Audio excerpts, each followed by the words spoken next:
Well, good afternoon.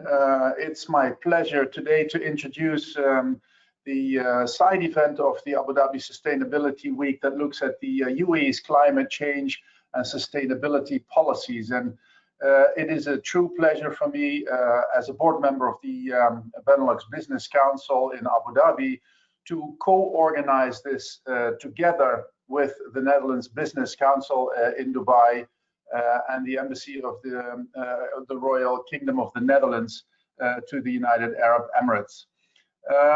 It is part of the Abu Dhabi Sustainability Week, and it is 1 year ago that the Dutch Sustainability Group was launched. So it is a festive occasion, and I think the topic today is it's on everybody's agenda, and I think today we'll hear how the private sector specifically can contribute to the efforts in the United Arab Emirates to increase the impact that sustainability can have on the economy.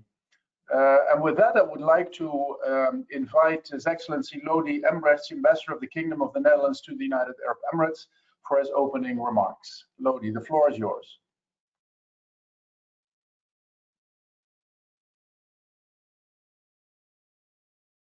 First of all, a check. Can everybody hear me and see me? If not, please give me a shout. We can, Lodi. Go ahead. Okay, excellent. Thank you, Frank, for the kind introduction. You call it a side event. I call it a big event on a big topic, if you don't mind, because it's really important thing we're going to talk about today.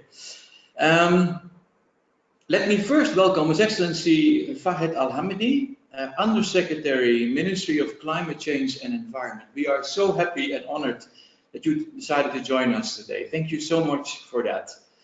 Of course, distinguished speakers and guests, also great to have you all here as well. We're looking at the end of January already. I still want to wish you all a very happy, a very good, and above all, very, very healthy 2021. As you can see, it didn't start very well for Lodi, for me, but really I have no right to complain. This will heal, but I do want to apologize for not wearing a suit.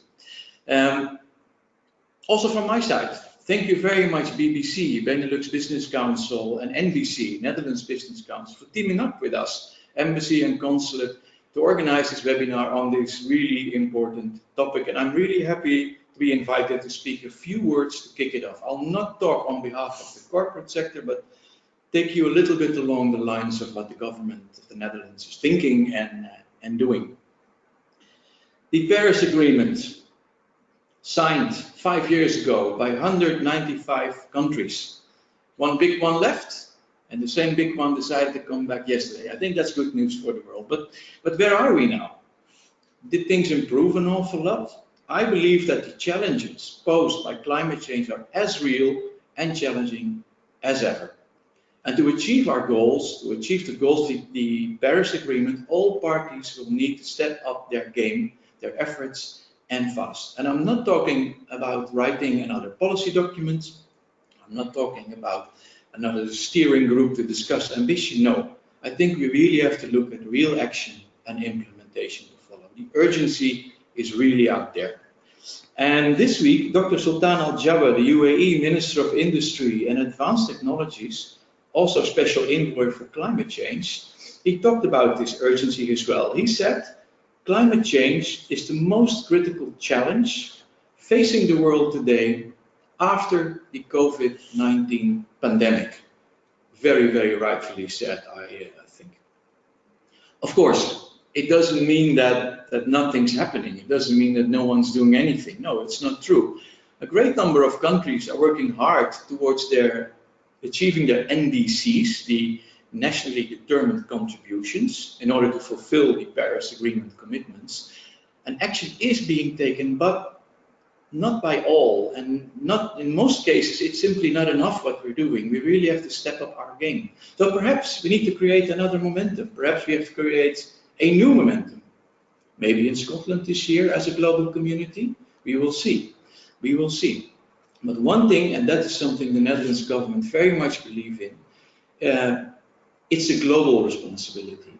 The community needs to come together. It's not an individual responsibility. And that's a key message I want to leave with you today. No country, no organization can rise to the challenge alone. There is a need to work together. Responsibility is there. We need to share it across borders. And that is something that the Dutch government is redlining whatever we are doing, every story we're telling in all international fora. Now let's look at the Netherlands a little bit more. Climate change is on the agenda of my government, no doubt. The Netherlands shifts from a fossil fuel economy and society to a low carbon one that is climate resilient. In 2018, the Dutch government launched talks on a national climate agreement involving more than 100 parties. Typical Dutch way. If we do it all together. Proposals have been developed, designed, and all parties signed up to it. Now, what is our target? Our target is that by 2030, we want to have reduced our greenhouse gas emissions by 55% compared to 1990 levels. Now, how are we going to do that? How are we going to go about it? Let me give you some examples. First of all, we are Dutch. We always look at the cost side of things. That's a given, right? So the government really emphasized the need for cost effectiveness. Now, implementation of climate agreement costs money, no doubt about that. But the additional costs are less than 0.5% of our GDP in 2030, and that makes it realistic, that makes it possible to achieve, that makes it, and that's also very important, affordable. Another thing we did is that we work across 5 sectoral platforms: buildings, electricity, industry, mobility, and agriculture. And each of these platforms, sectors, introduced 3-4 measures to be implemented. Also, a clear implementation plan and monitoring plan was developed. And this is not given back to the government from, hey, you have to control us, hey, you have to check on us. No, we decided not to do that. Parties themselves will bear primary responsibility for implementing their plans, their measures. Ownership is put in the hands of the parties itself. We also very much believe that climate action and green recovery can give a new impulse, a new incentive, if you like, to business. Innovative businesses, innovative new markets, new possibilities to team up with other parties, create additional new possibilities for economic growth.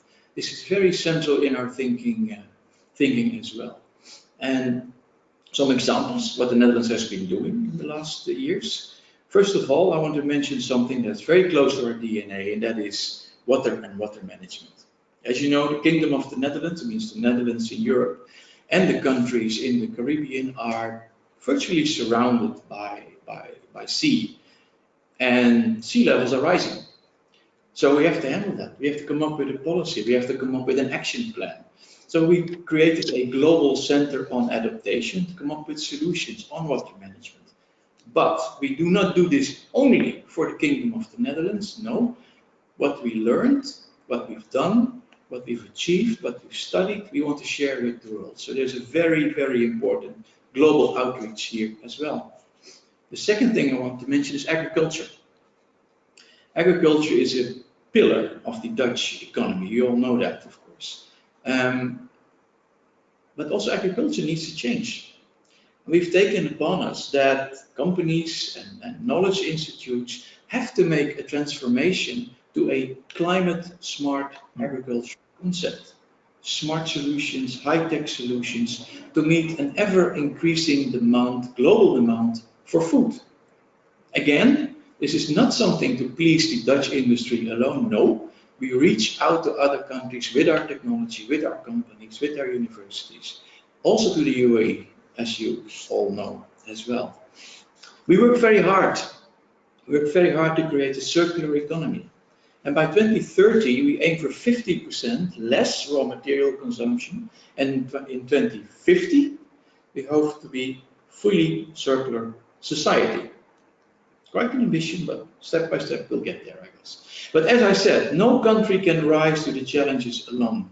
The Netherlands does not have all the answers. we do not always get it right. We do not have, a solution for everything. And that's why we very, very much believe in the power of international cooperation, also with the UAE. And we are very keen and eager to reach out to the UAE on a government level, on a private sector level, to team up with us. Team up with us to achieve our common and our shared goals.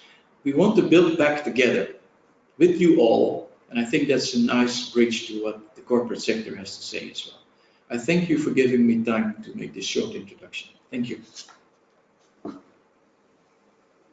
Yes, thank you very much, Lodi, for these inspiring words. And I think today we will do a deeper dive into indeed how we can use that experience and ambition and drive from the Netherlands and basically cooperate with the United Arab Emirates in more and deeper and more meaningful ways in the field of sustainability and climate change. With that, I would like to introduce His Excellency Fahad Al-Hamadi, who is Acting Assistant Under-Secretary for the Green Development and Climate Change sector at the Ministry of Climate Change and Environment, who will be presenting the latest national determined contribution of the United Arab Emirates in line with the Paris Agreement. And I think it's worth noting that actually the United Arab Emirates is the only country in the GCC that has actually provided an update and have also for the first time introduced a concrete emission reduction target. So we're very, very eager to listen to that. Your Excellency, the floor is yours. Thank you, Frank, for the introductions. Thank you, Your Excellency, for the opening remarks. Ladies and gentlemen, distinguished panelists, very good afternoon to all of you, and I look forward for having a fruitful sessions together with you in today's sessions. And I'm very happy to be here with you. Maybe I can share with you the 5 years journeys that since the establishment of Ministry of Climate Change and Environment here in UAE after Paris Agreement in 2015, and what has been achieved for the past 5 years with the challenges that how we can tackle it over the time.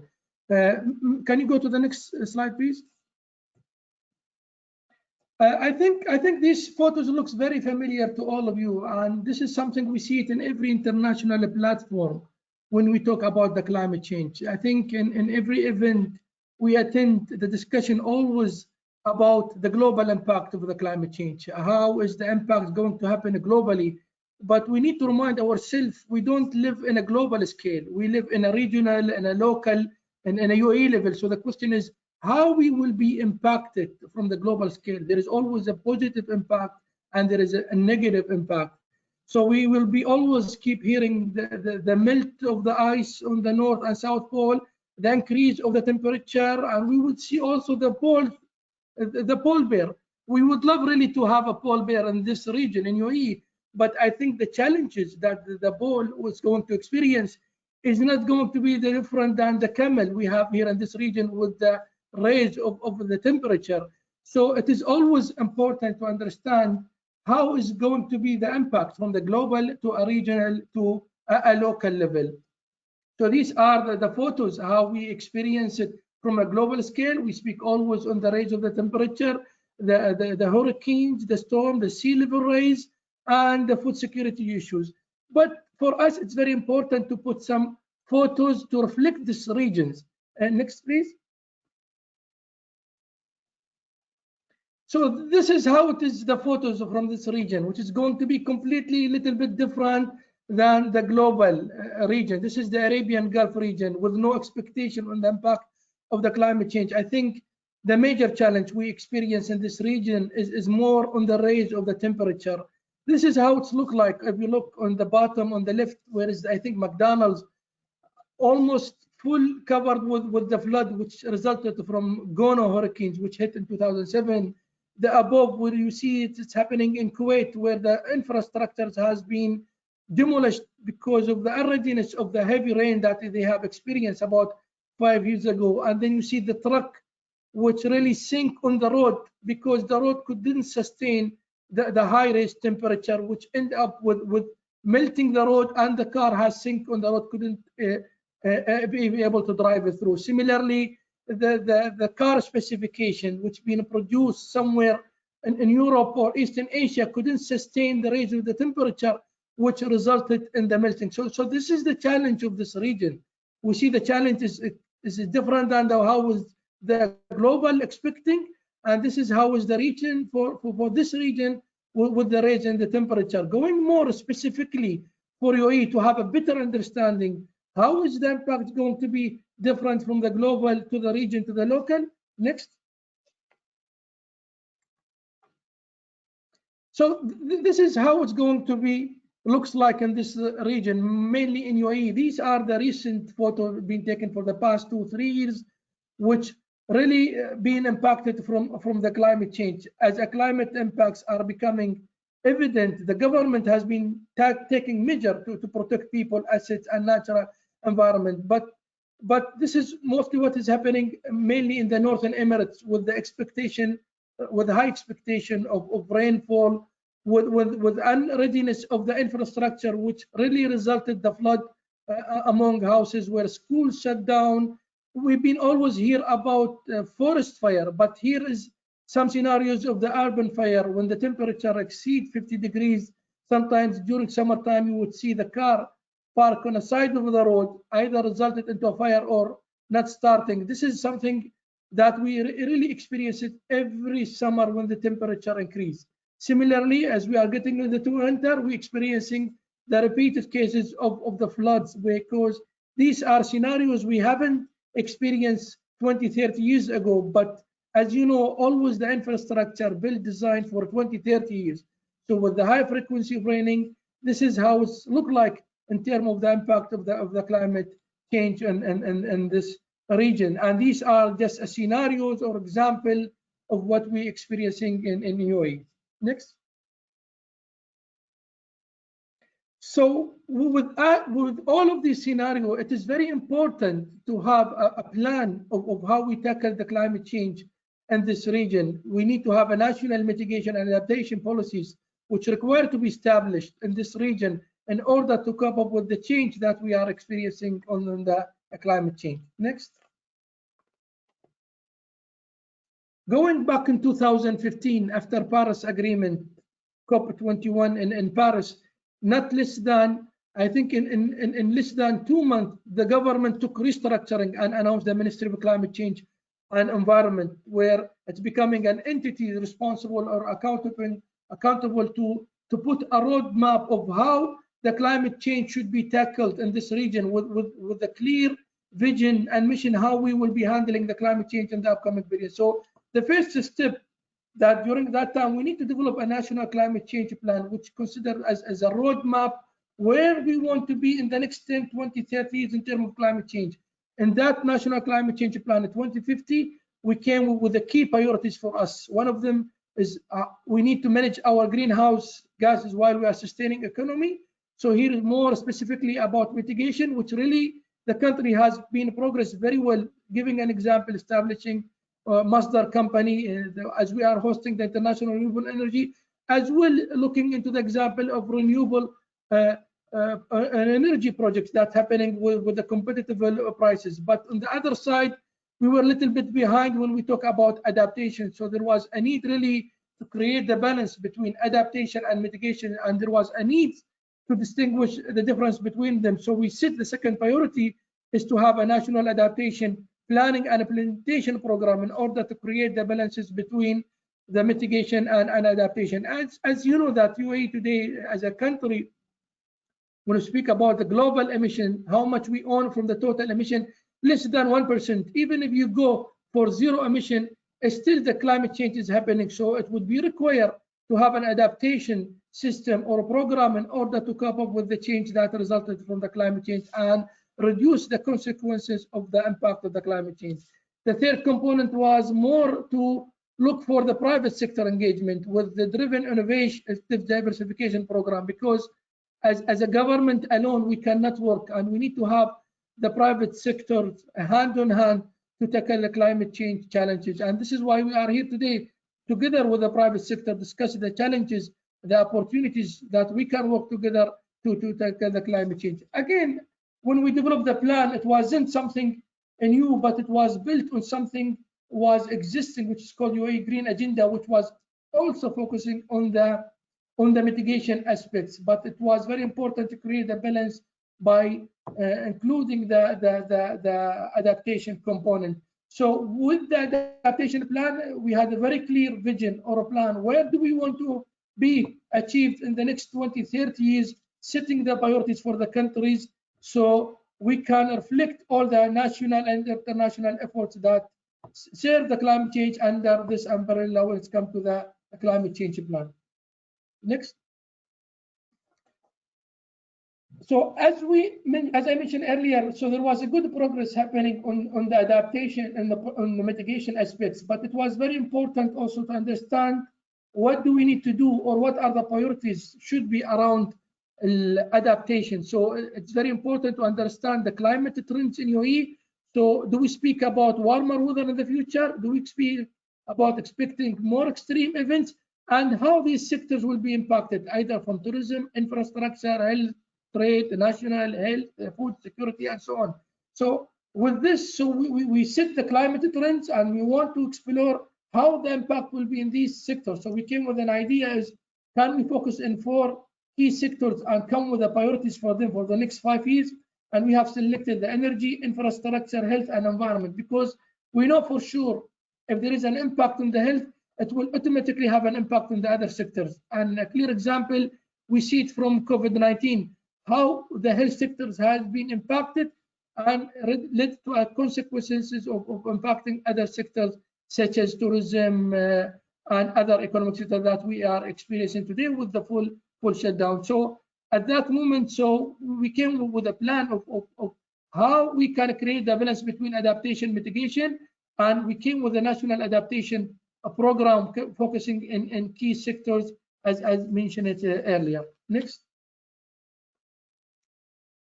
With this program, we managed to come with extensive studies around these sectors, and we came with priorities. Like, for example, if you look into this report, which is made available on the ministry's website, we set priorities for the energy, infrastructure, health, and environment. What they need to focus on in the next 5 years when it comes to the adaptations. What are the priorities for them? Because, as you know, being from the side of the Ministry of Climate Change and Environment, we might not be the expert on the energy or health or insurance or other sectors, but we could provide them the tools to assess their current situations and what are the priorities for them to focus on. So in this report, we came with a list of priorities for them in the next 5 years as becoming as a first exercise for them in a way to assess the current capacity, their current capability, and what action to be required for them in order to reduce the impact of the climate change. And then reassess them again after 5 years and see how we are progressing in terms of performance into what has been specified for them. Next. So that was briefly about what has been progress in the past 4 years, where we decided first to develop a national climate change plan, give a priority to the adaptation program because we see the impact of the climate change, and then we decided to select the key sectors with a priority for them for the next 5 years and how we can support them and work on these priorities and see how progress we do in the upcoming years. But we shall not forget, since we talk a little bit about the Paris Agreement, what would be the UAE commitment to the Paris Agreement and how that has been reflected. In less than a month, by the end of December, we have submitted our new indices, which give us our ambition targets or plan compared to the previous indices, which really reflect our UAE effort for the next 10 years, starting from 2021. Next slide. This is really briefly to show you or highlight to you what has been considered on the indices. Like, for example, we reduce the greenhouse gases emission will be reduced by 23 or almost 24% compared to business as usual for the year 2030, with the absolute emission reduction speaking about 70 million tons. So this is reflecting the existing ongoing project from now till 2030. Speaking about renewable our clean energy product. Today, we have a capacity of 2.1 gigawatt. In the next 10 years, we will be achieving 14 gigawatt, speaking about a total investment of almost $40 billion project. And that will for sure contribute to the majority of the emission reduction, reaching 70 million tons when we speak about moderate annual economic growth rate based on historical growth trends. Similarly, we shall not forget the other initiative that the country is taking care by planting 30 million mangrove plants around the country, which really also strengthens the adaptation program for UAE. This is just briefly just to highlight these quantifiable figures that has been listed on the NDCs. Next.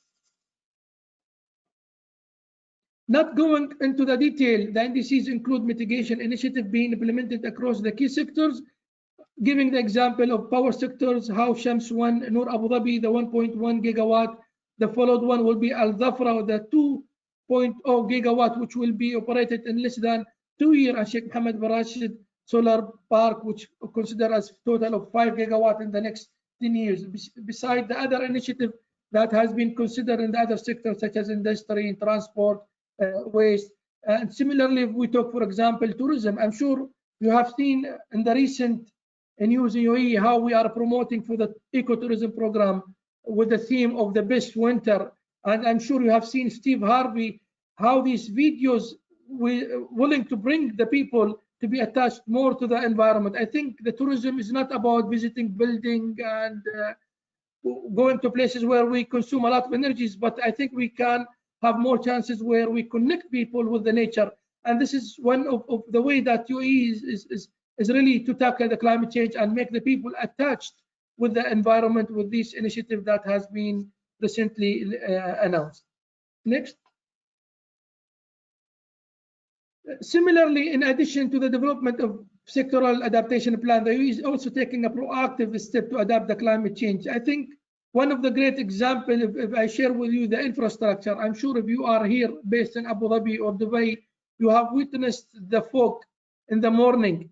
If you compare the current reactive from the government compared to the previous 5 years, we've been hearing a lot of accidents happening in the past 5 years, especially when it's come to the fog season. But today, the situation is different. Like as I was driving from Abu Dhabi this morning, as soon as I enter the fog zones, I get an alerted message that the speed has been reduced from 140 kilometers to 80 kilometers. And all the trucks, heavy vehicle, they've been asked to park on the side of the road, which really help to reduce the number of accidents. This can be looked as a factor of safety, but similarly, it can be considered as one of the adaptation program, because at the end, we don't talk about protecting the planet, because first we have to protect the people in the planet in order to protect the planet itself. This is one of the key issues that can be considered as part of the adaptation program, and how we could come with a system, procedure, policy in a way to protect the people and cope up with the change that we are experiencing. Similarly, with the other example that can be found also in the NDCs. Next one.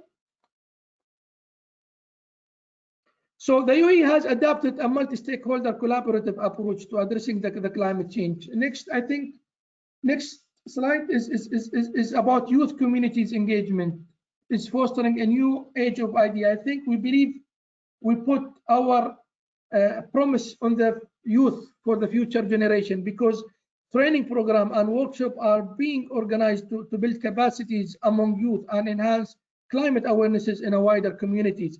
The government, for example, has launched the Emirate Youth Climate Strategy in 2018 to build youth capacity on climate change and boost their participation in a climate initiative, because we really trust in youth and their future promises and how they can change the world. Because here at the Ministry of Climate Change has been organizing a youth circle event focusing on the topics related to the environment, climate and circular economy, because we've been always engaging the youth in our journey when it comes to tackling climate change. Giving an example, if we talk about our participation in international events such as COP25 and 24, I would say 60–70% of our delegates represent the youth. and not less than 60 or 70% are females. So just to show them how is the discussion around the climate change is happening on the globe. And these are a couple of photos being taken from different occasions, different locations, where we really engage the youth on the discussion of the climate change.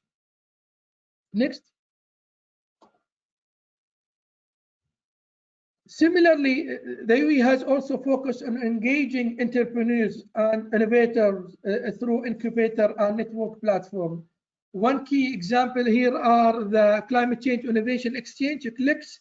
Maybe this is the first time we are not hosting it because of this year, as ADSW done virtually than physically, but hopefully it will be done by next year. So it's been always hosted by the Ministry of Climate Change and Environment. And at CLIX, we provide innovative sustainability startups and opportunity to showcase their work and international audience of investor and consumer. In 2020, last year, there were 42 finalists were narrowed down from a record high of 1,400 submissions. So around the globe, where we selected 4 themes, and they've been entering into this competition. Out of that, we have selected 42, and they've been invited to the ADSW, where they can display their project, and later on at the end of the ADSW, where they get sponsored by investor to promote to support them into their initiative. Also, we have worked with the Start Abu Dhabi as a global accelerator for seed stage technology startup in occupation of a new idea and climate change and sustainability. And there are more such as initiative has been launched or initiated in the past 4 years. This is just to engage an entrepreneur and youth into the initiative of the climate change. Next, please. Here, the Ministry of Climate Change has been working also closely with the climate scientists and research to enhance the climate data sets for the country, as well as assess the climate risk. I think the gap of what we are experiencing in this region is how we can have a better understanding on the impact of the climate change from the photo I have shared yet in my earlier slide or presentations. I think it was very important to engage in academia, scientists into the discussion of the climate change. So yesterday we have launched the UAE Climate Change Research Network with the dual objective of furthering effective data collection and management and advancing policy relevant research on a climate impact and adaptation. So we had over 35 researchers are currently part of the network, and we are looking forward to expand this network to have more representative from different universities within the UAE and the region. Yesterday also, we have launched the UAE first UAE State of Climate Report, which has been developed in collaboration with the UAE University and provide a review of findings from various climate-related studies undertaken in the UAE and in the region, which will really help and assist or give the support for everyone who wants to do a study around this region. And from this network, what we are looking forward in the future, that we have to say enough dealing with consultants who are not really experienced with this region, and we see there is a capabilities with the academia and the sectors which really need to have an access to the data where they can develop their research and study. And this is what we are looking forward to put them together with the government and local entities and how they can advance the studies around this area when it comes advancing the science on climate change. Next. Giving the private sectors as today's discussion, which really can emerge as a key driver of change. Ministry of Climate Change and Environment has been working closely with the companies in UAE. This includes engaging companies in the development of a plan and strategies and implementing the impact-driven project in a partnership with them.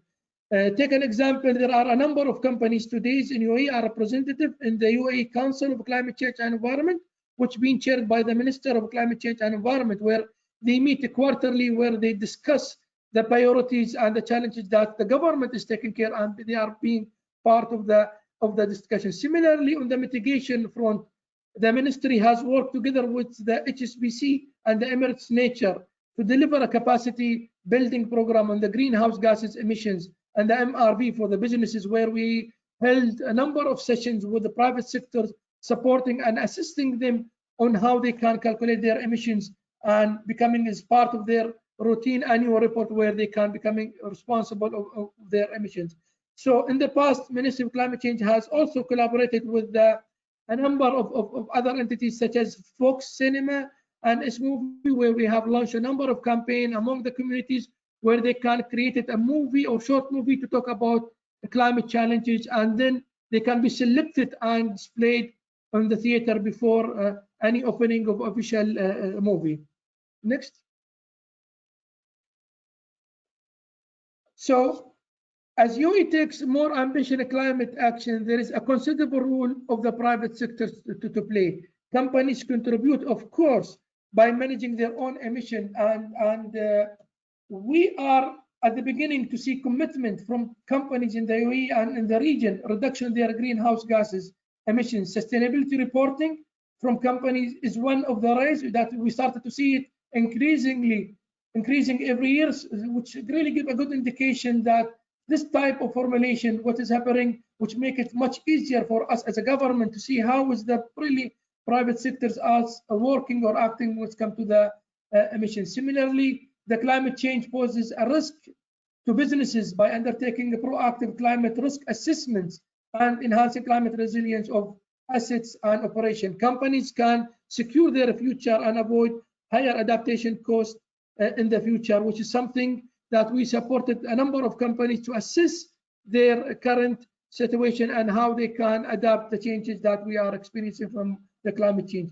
Companies can also play a role in raising finance for a climate initiative, both adaptation and emission reduction.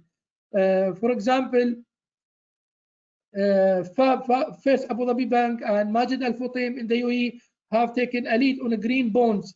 It is also imperative that investment firm bank assess climate risk as a part of their investment decisions. I think there is a lot of opportunities when it comes to the private sectors, but not limited to the list here, but with their interface with the consumer companies, they can play a very key role in terms of awarenesses and in the provision of green products and services, as well as their use of the uptake.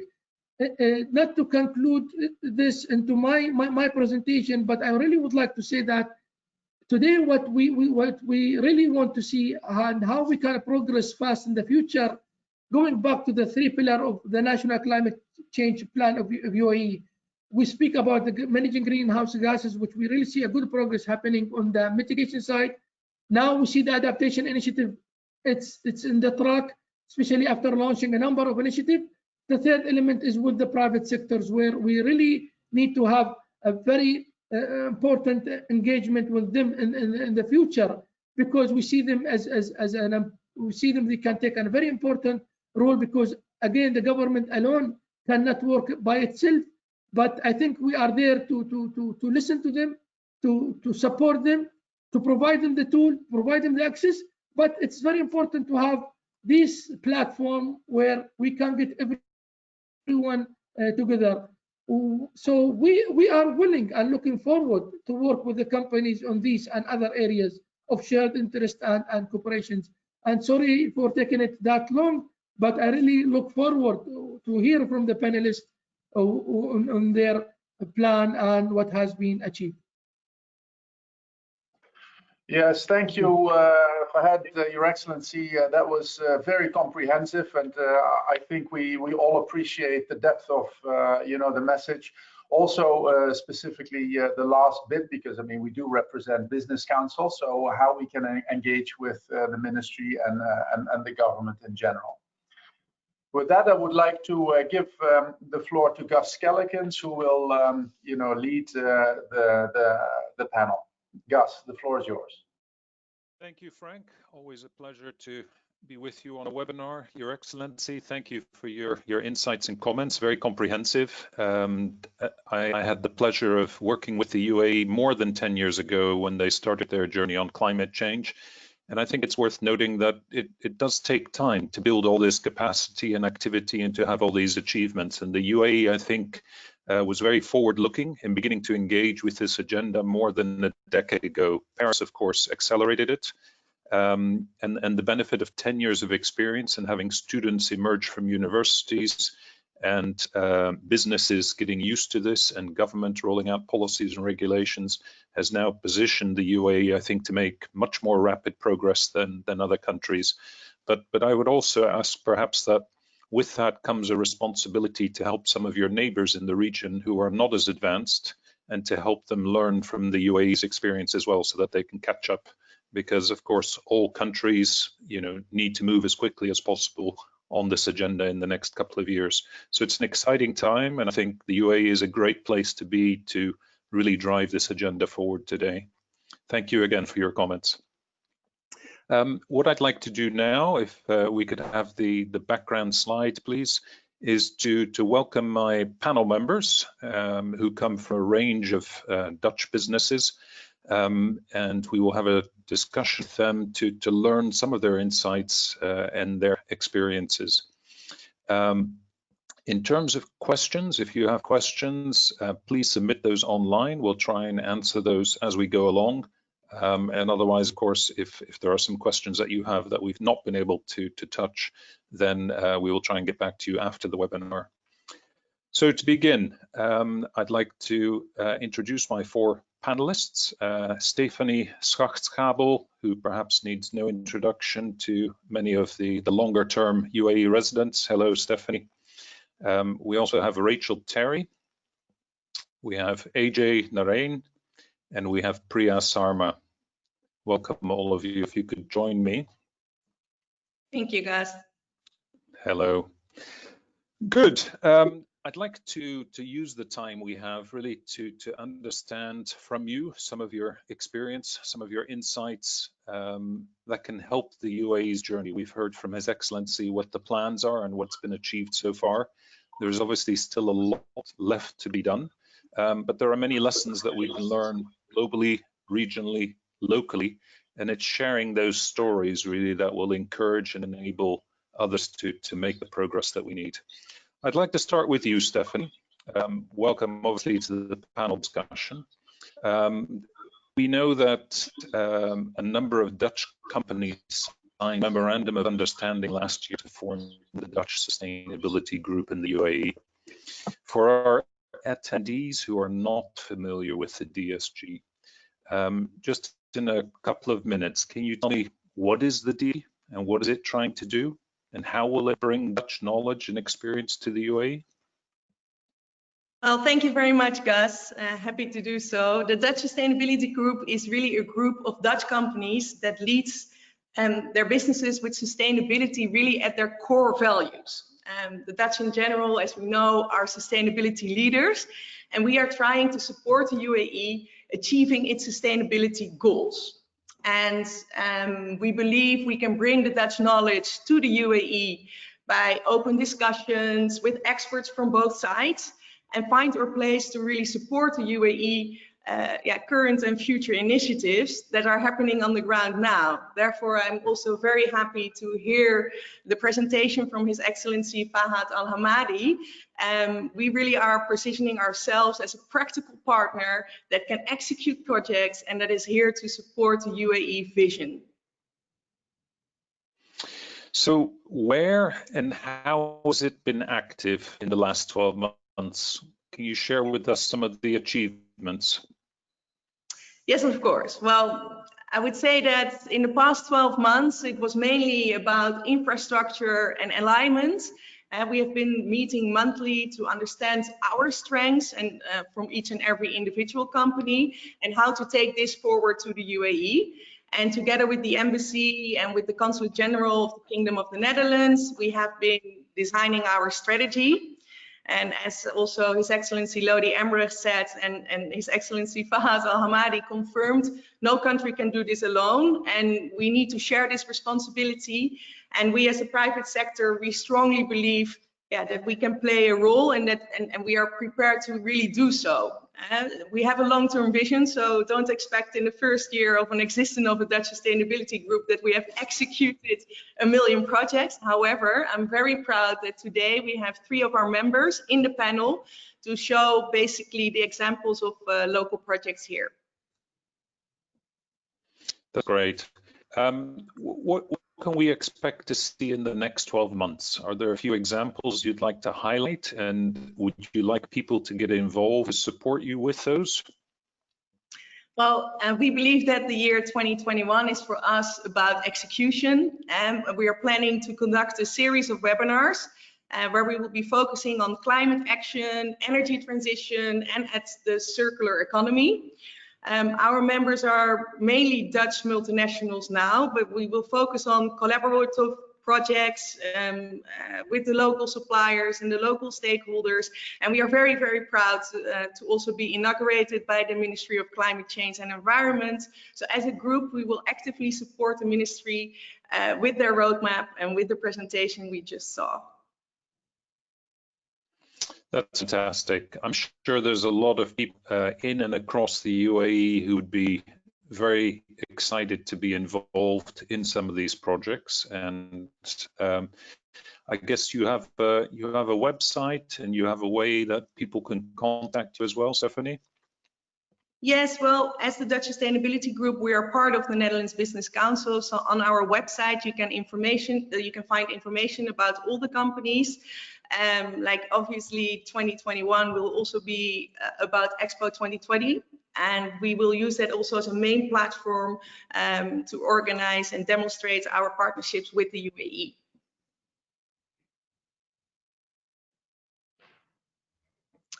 Gus? That sounds amazing, Stephanie. Thank you for sharing that with us. We look forward to thank you for sharing with us, Stephanie. We look forward to seeing what 2021 delivers. I'd now like to turn to Rachel Terry, who's a team leader for client adaptation at Van Oort. Van Oort is also a DSG member, as Stephanie was saying. And perhaps we can start, Rachel, explain very quickly, what does Van Oort do and what is your role there? Yeah, of course, Gus. Thank you. And thank you, Stephanie, for the enthusiastic introduction to DSG. We're obviously a really proud member of the DSG as Van Oort. Van Oort is a family-owned marine contractor. Do you hear me? Yeah, sorry. I don't hear Gus, so that's nice. So I will just carry on.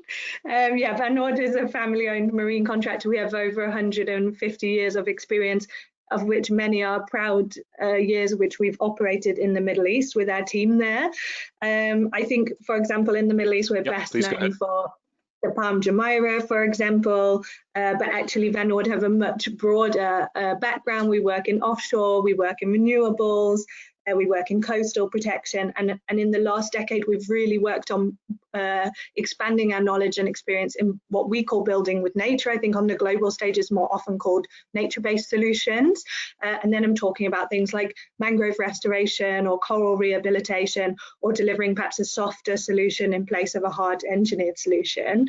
As Gus mentioned in my introduction, I'm the program lead for our climate initiatives program, so that's also, as was mentioned by both of His Excellencies in the introduction, it's adaptation and mitigation. So we're looking for solutions for that and trying to deliver those as part of bringing our knowledge and experience from the last 150 years forward to support indeed all the countries who are trying to address the challenges we're now facing with climate change.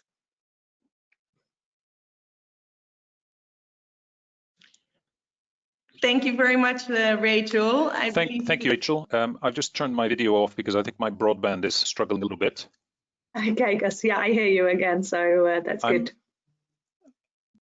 I'm still here, but I think my broadband is struggling a little bit, so I'll turn my video off, but I will remain with you.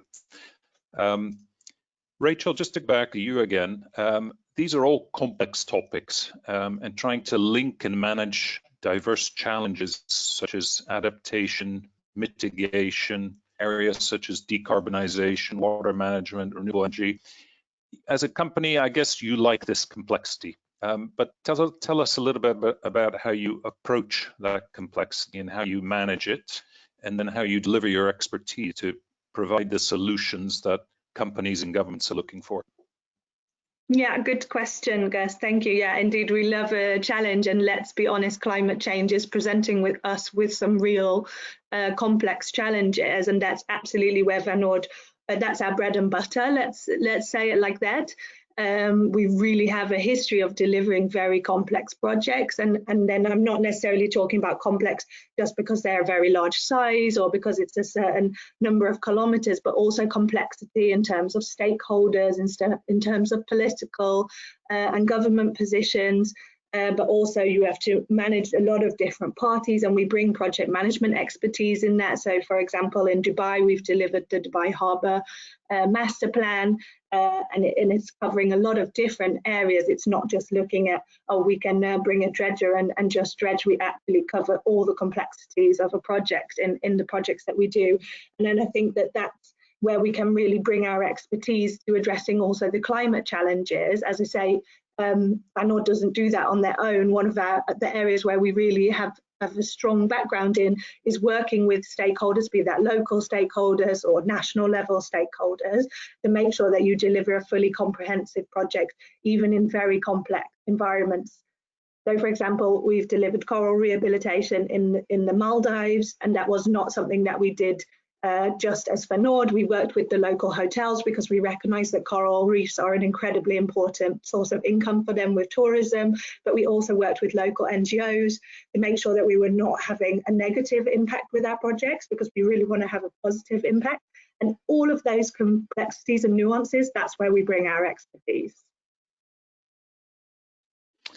That's great. Thank you, Rachel. Obviously, the master plans and the projects are only as good as the data that goes into them. I believe Van Oord has also developed what you call the resilience tool that provides an overview of climate risk. Can you tell us a little bit about that and how that might be useful? Yeah, I think it's really nice to refer to the second NDC submission of the UAE. There's a couple of really clear statements in there, like, to make better decisions, we need to actually look at the data. That's the first thing I'd like to say. And secondly, what's highlighted for me out of the second NDC submission was that 80% of the population of the UAE is actually living in low-lying coastal areas. And that's exactly what we're trying to highlight with our tool. It's called the Climate Risk Overview. It's something we've developed in-house as Van Oord, and it's also a first for us. We're going to put it out publicly. We're going to launch it on Monday as part of the Climate Adaptation Summit, which is hosted by the Netherlands and also the Global Centre on Adaptation, which Lodi referred to. And it's really exciting because actually we want to create this transparency with this tool. It's open source data mapped onto the coastlines of the world.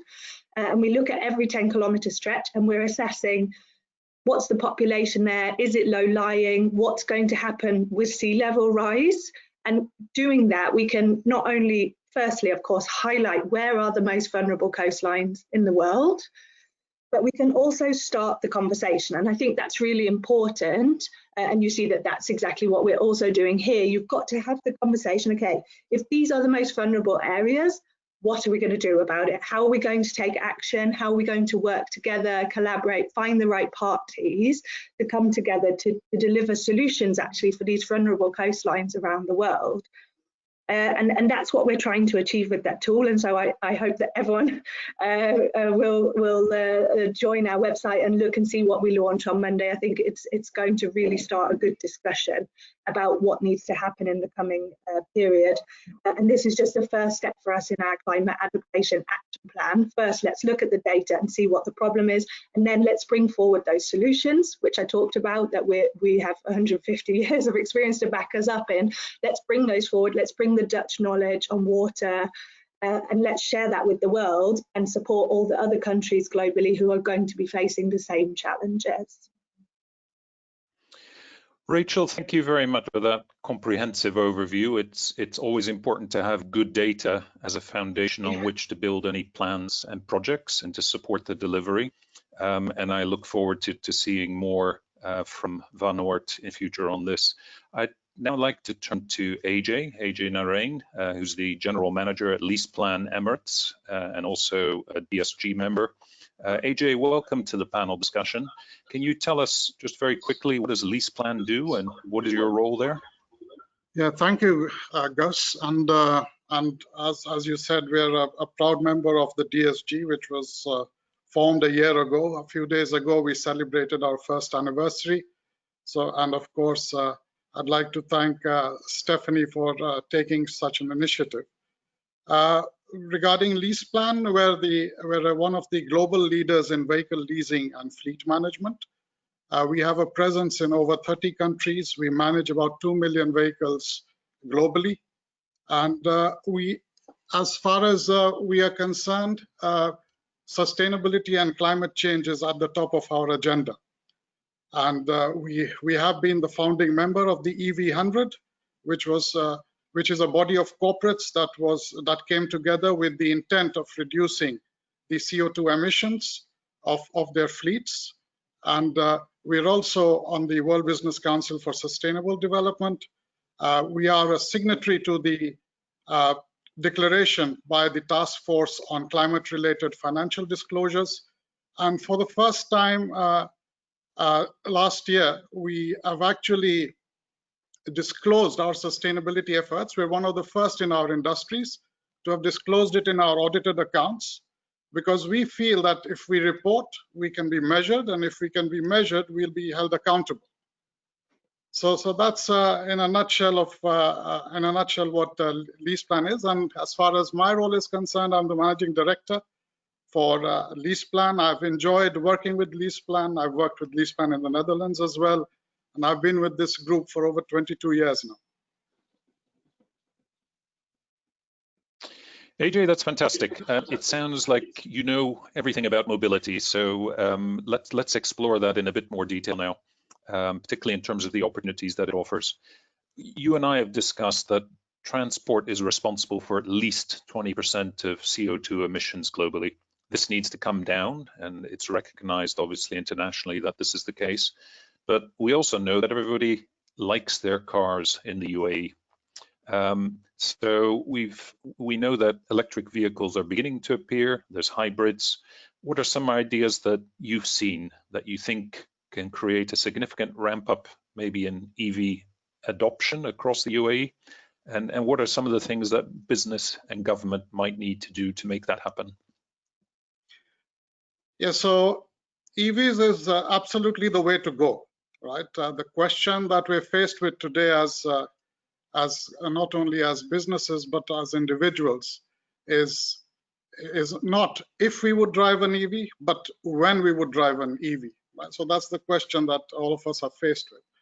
And where I see the corporates and the government, what they need to do is to, of course, they need to come together, as His Excellency Mr. Fahad was earlier suggesting, and we need to work in tandem. And I see us working in tandem through a three-pronged approach, right? So the first is advocacy, the second educate, and the third is facilitate. And as far as advocacy is concerned, right, each corporate has to advocate in all possible forums the challenges posed by climate change.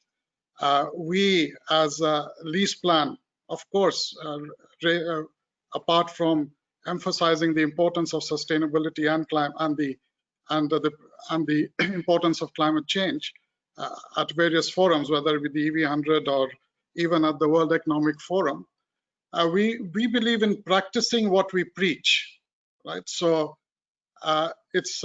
you can say a lot of things, but you have to practice what you preach. And for instance, globally, we have taken a pledge that by 2030, then we will achieve net zero tailpipe emissions from our entire fleet of 2 million cars. And as a starting point, we have pledged that all employees within LeasePlan who are eligible for company cars, by the end of this year, will be driving either an electric or a low emission vehicle. And as far as the UAE is concerned, I'm proud to say that we anticipate that 8% of our fleet in the UAE will be either hybrid or electric by the end of this year. So of course you have to advocate. The UAE government is also advocating through its second NDC, right? It has set itself CO2 emission reduction targets, which are now very well defined, right? It also has the Dubai Green Mobility Strategy 2030 to aimed at increasing the share of hybrid and electric vehicles, and also increasing the share of such vehicles in the government fleet. So advocacy is important. The second, of course, is educate. We need to spread awareness about the benefits of moving in a green manner, right? And what we feel is that as far as educating is concerned, it's about changing the mindset, right? So the mindset of people and corporates have to be changed. And there are certain key factors which I feel would be important for changing the mindset. As His Excellency Lodi said, the first thing that we as Dutch corporates think is about cost, right? So we need to look at the cost of an EV versus a hybrid, for instance, to start with. And we have done an assessment here in the UAE, for instance, and to give an example, on the Toyota Camry 2.5-liter hybrid vis-a-vis a similar ICE vehicle, a Toyota Camry ICE vehicle, the difference in the monthly subscription, if you were to lease it, is only about 170 dirhams, right? And that is the actual calculated difference. In practice, it could be even lower because hybrid vehicles are more fuel efficient, so you will be saving on the fuel as well. In terms of the EV versus, so this is hybrid versus ICE, and then EV versus ICE. We have released a paper on the car cost index globally, and what we see across the globe, that the major difference between the cost of leasing an EV vehicle vis-a-vis an ICE vehicle is the depreciation cost. And we feel that with the battery prices going down, we know that battery prices in EVs have gone down by about 80% over the last 10 years, and the trend continues.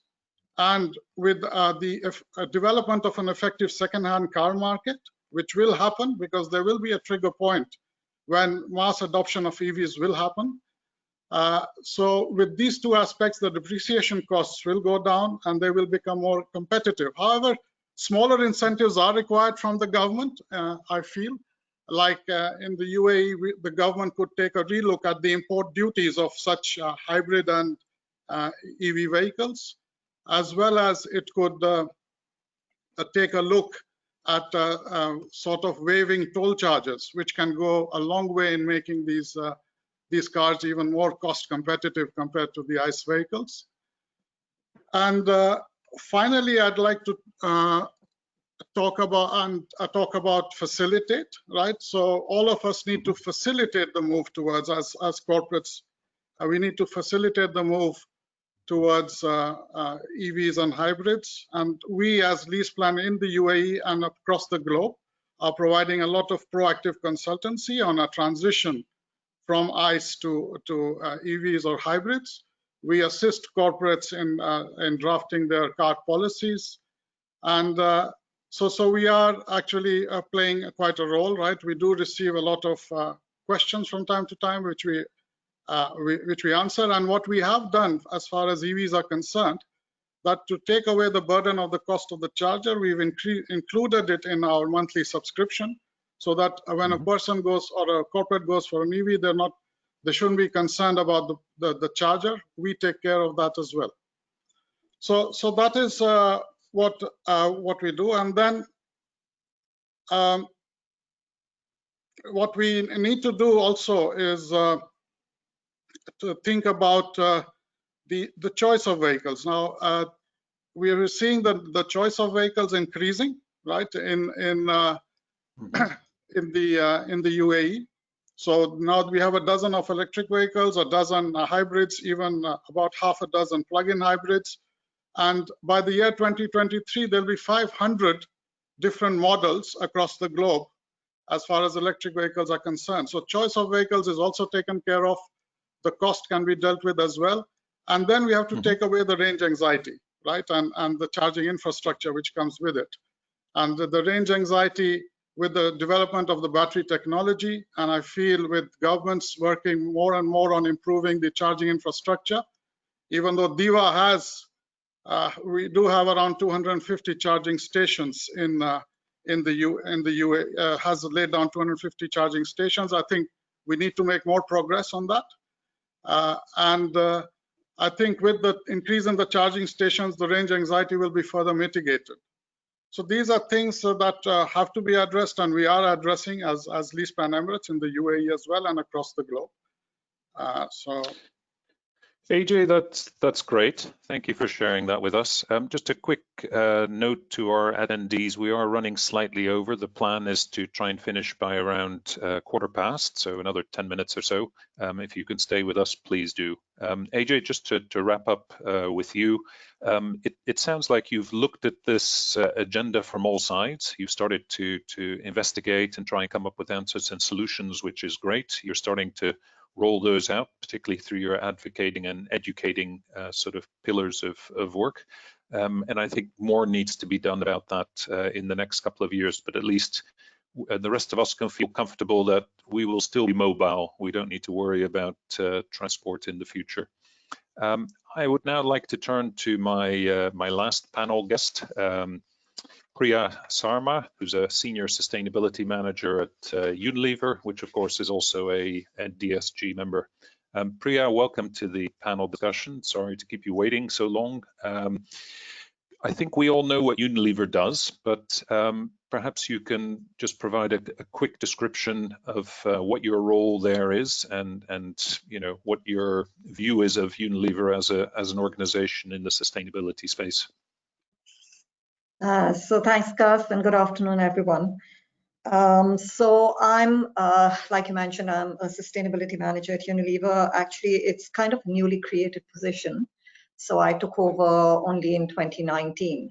And the reason for that was, let's just say why we never had a sustainability manager in the past is because sustainability for us kind of sits across the organization.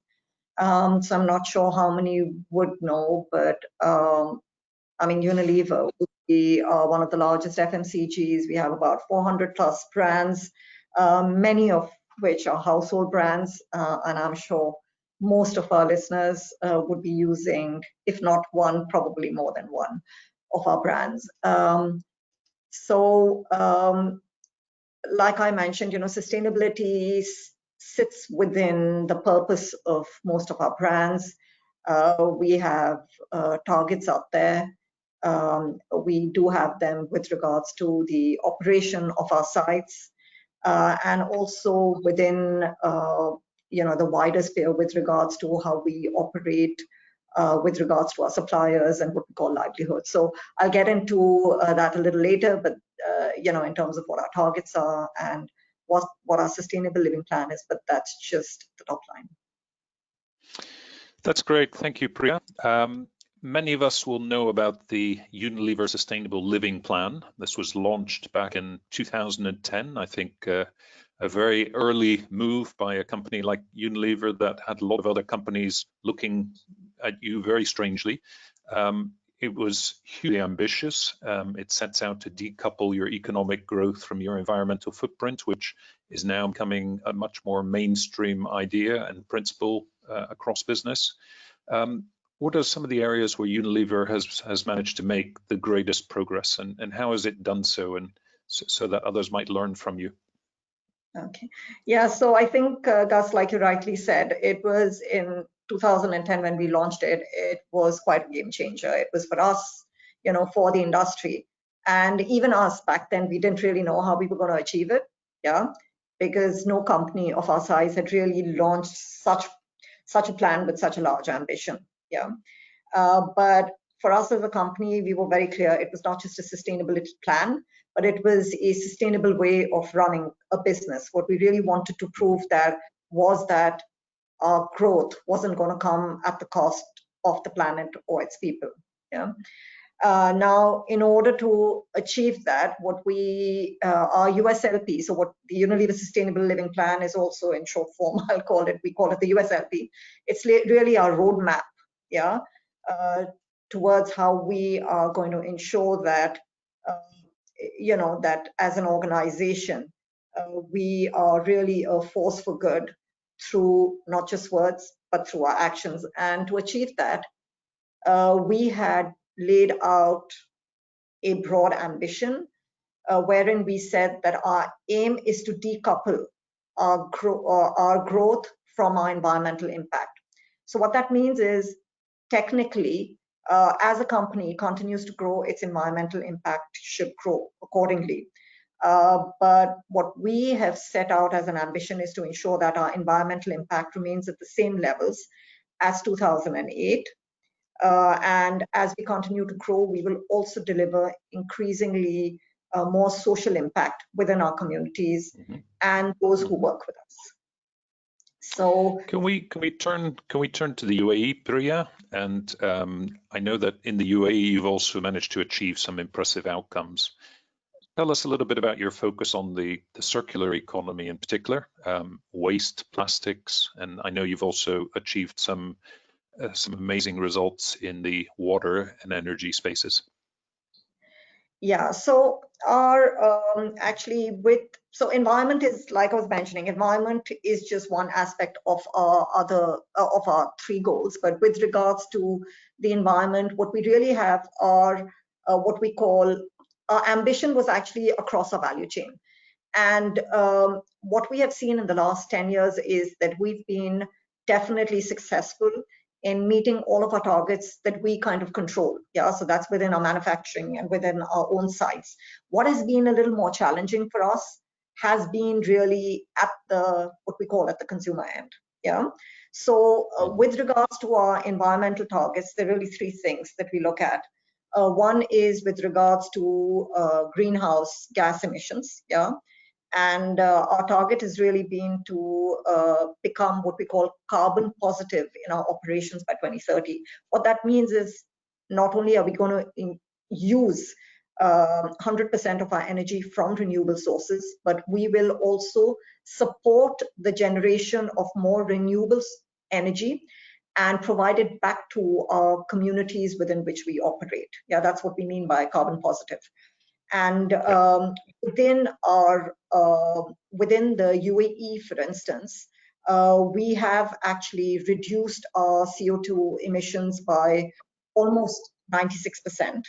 Yeah, and with regards to our waste specifically, I think as far back as 2014, our Lipton Jebel Ali site became one of the first companies in the UAE to stop sending any non-hazardous waste to landfill. Yeah, and since then, all of our companies' organic waste is, you know, so the discarded food waste, because we have a lot of employees. This is our headquarters for the MENA region. Yeah, all of the waste, discarded food waste or tea bags, are actually put through a composting machine. We have composting machines on all of our sites. And with regards to organic waste, the fertilizer that is generated out of this is actually provided to the farms in the UAE. Yeah. Also, we've also ensured internally that all of our single-use plastic from within our sites, we've actually got rid of it by introducing what we call reusable utensils. And as one of the largest FMCGs, we also tend to get back products which are near expiry. So products that may not be sold in the market, we get them back. So now, instead of sending them to landfill, which is the easiest thing to do and probably the cheapest, what we've done is we've actually tied up with recycling companies, very specific ones, and we actually help convert that waste into energy. Also, with regards to our site, Dubai Personal Care Factory. So we have two factories. We have the Jebel Ali Lipton factory, and we have the Personal Care Factory. Now, the Personal Care Factory, actually, at the time of its launch in 2016, was the largest private sector solar plant in not just in the UAE, but across the region. And it really helps us, it helps provide 2 megawatts of our 9 megawatt requirements.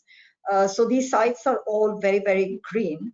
And that's really just a little bit. There's a lot of other stuff. Our DPC factory, the personal care one, is actually a Gold LEED certified. So from design, through construction and commissioning, a lot of green energy utilized, the water. So these are very water intensive factories because we have a number of lines running, and whenever you change from one product to another, so they produce a lot of different brands. Every time they change the line, there's a lot of water that needs to be used. And we've put actually water treatment plants, which treats 80% of the water that is used, and what we call the wastewater. And the retreated water we actually use in our cooling towers and for irrigation purposes. So that's a little bit about the internal bit. The more challenging bit for us is obviously the external bit. And that's part of the circularity that you asked about. We actually in 2017. Just one minute, please, Priya. I'm afraid we're running out of time. So if you could try and wrap up in the next minute or so, please. I will. So just with regards to plastic waste, we made a lot of commitments to ensure that all of our packaging is recyclable, reusable. In the UAE, we've applied a lot of design elements, so not just UAE, across MENA. 70% of our packaging is now recycle ready. We are also working with companies like BIA to ensure that we have what is called PCR or recyclate available for us, because one of our key materials for us is HDPE, which is not, well, at least we don't have the infrastructure in our region to actually collect it and recycle it into what is called post-consumer recyclate. So after consumer throws it away, it can be collected, broken down, and then we can put it back into our packaging. So we're actually working with BR to develop that capability with them. That's great. I mean, we could spend hours, I think, going through many of the stories that you've mentioned, Priya, and also AJ, Rachel, Stephanie. For me, what's exciting is, the progress that individual organizations are starting to make, the engagement, as AJ was saying, the advocacy, the education, and the facilitation. It is something, as Their Excellency mentions at the beginning, it's something that we need to do together. We obviously need to work independently to try and advance things, but then the real value comes from multiplying it by sharing it. We're unfortunately out of time, but I'd like to thank all of you for your insights and your support, and look forward to remaining in touch as we go forward to learn more about what you've done. I'm also excited by the fact that we've got a number of industries represented today on the panel, which is great. Stephanie, keep up the good work. Try and get more representation from other industries as well, so that everything is covered. With the government setting the tone, companies behaving in the right way, consumers will then be equipped to do the right thing and make faster progress. With that, I'll close the panel discussion. I'd now like to just very quickly thank our earlier presenters as well. Frank Wouters unfortunately had to leave, but thank you, Frank, for opening the webinar today. Your Excellency, the Ambassador Lodi Embrecht, thank you for your insight and comments about the Dutch position and learnings, and sort of the offer of help to certainly the UAE and other countries. Your Excellency Fahad Al-Hamadi, thank you for your insights. Great to see, as always, that the UAE is taking this agenda very, very seriously and has active plans underway to engage with it. And finally, to our audience, thank you very much for joining us. Hopefully you found this interesting. Do feel free to reach out to either the BeNeLux Business Council or the Netherlands Business Council if you'd like to know more, and keep following us. I'm sure there will be many more events. With that, thank you all very much, and have a great week. And thank you guys for moderating it. Thank you. Thank you very much. Thank you.